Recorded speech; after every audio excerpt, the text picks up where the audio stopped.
Hola, sean ustedes bienvenidos. Les hablaremos sobre la historia de la educación en México, específicamente sobre el modelo educativo en el Porfiriato. El Porfiriato es una época de grandes contrastes que se caracteriza por la bipolaridad al momento de debatir si este periodo fue más malo que bueno o viceversa. Tal periodo abarca de 1876 a 1911, en donde Porfirio Díaz gobernó por un periodo de 35 años. No cabe duda que su periodo gobernante ha dejado mucho de qué hablar. Por una parte, tenemos el innegable desarrollo que México sufrió durante esta época, con el auge del tren, en donde se logró colocar al país como una potencia.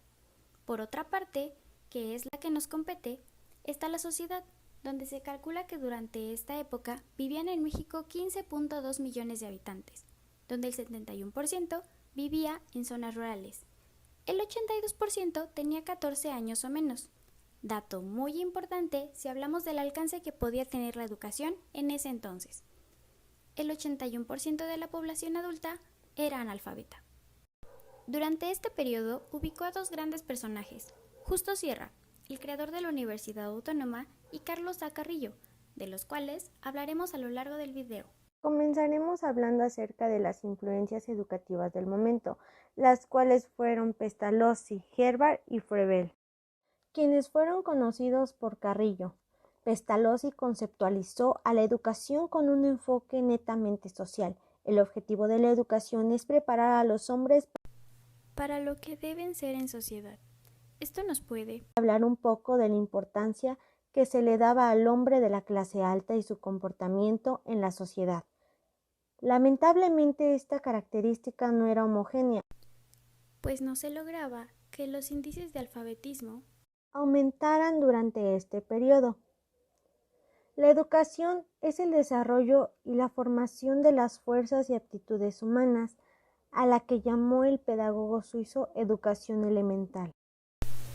Se define a la educación elemental como el desenvolvimiento natural, espontáneo y armónico de las disposiciones humanas más originales y esenciales. Son las capacidades que se revelan en la triple actividad de la cabeza, el corazón, las manos, es decir, en la vida intelectual, moral y artística o técnica.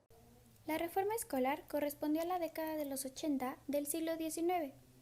Este periodo se caracterizó por tener 3 congresos, todos ellos celebrados en la capital de la República. El primero, en 1882, fue el Congreso Higiénico Pedagógico, cuyas resoluciones generales se inclinaban al aspecto de la salud física del niño, más que al intelectual o al moral.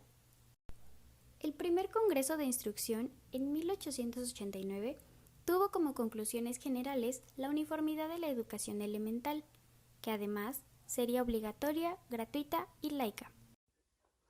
Surge el segundo Congreso de Instrucción en 1890, el cual tiene como obra más importante la organización de la educación preparatoria bajo la adopción del método científico de carácter positiva. Dichos congresos dieron la pauta para generar lo que se conoce como el origen de la pedagogía mexicana. La concepción de educación de Carrillo estaba muy emparentada con la que plantea el educador suizo Alarroyo. Además, en la cita que sigue, se plantea el deslinde entre lo que se concibió como educación y como instrucción, lo que fue uno de los puntos de debate de los educadores mexicanos de fin del siglo XIX. En una concepción básica descansa la labor del maestro. El aprendizaje tiene un fin inmediato y evidente, la instrucción o información, y otro no tan visible, pero no por eso menos real. El desarrollo de las capacidades del niño, llámense manos, inteligencia o memoria, a este desarrollo se le llama educación y constituye el objetivo grande y noble de toda escuela, así como la propia humanidad en su ascenso hacia el progreso. Es importante denotar que el rol del maestro era bien reconocido y figuraba como un actor elemental en el proceso educativo. Comprendió desde entonces la ingente necesidad de combatir a toda costa por la reforma escolar, procurando dar unidad y homogeneidad a las diversas ideas que comenzaban a aparecer y popularizando los modernos libros sobre la materia, traduciendo y editando aquellos que por el idioma en que estaban escritos o por su elevado precio solo podían ser patrimonio de unos cuantos maestros. Carrillo consideró que la educación pública no mejoraría en calidad mientras México no tuviera mejores maestros, pues el secreto estaba en la enseñanza, en el propio maestro. En 1905 se crea la Secretaría de Instrucción Pública de Bellas Artes, encabezada por Justo Sierra, y en 1910 comienza el funcionamiento de la Universidad Nacional de México, cuyo titular también es Justo Sierra, reuniendo a algunas escuelas que operaban desde 1894 en el campo. Las pocas escuelas que funcionaban estaban en los pueblos y las haciendas, que trabajaban en condiciones muy primitivas. Por desgracia, no tuvieron mayor impacto en la población.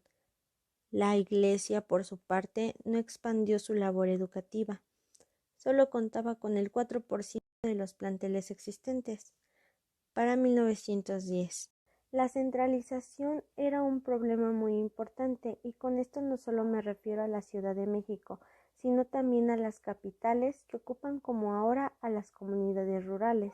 Al final de este periodo, con la promulgación de la Constitución Política de los Estados Unidos Mexicanos de 1917, se otorgó por primera vez rango constitucional al derecho que tiene todo ciudadano mexicano a recibir una educación laica, gratuita y obligatoria. Asimismo, se otorgaron mayores facultades educativas al Estado para coordinar y vigilar el funcionamiento de escuelas públicas y privadas. Al darle un rango institucional, dio un paso muy grande a la formalidad de la educación, y se unificaron muchos métodos y técnicas alrededor de ella.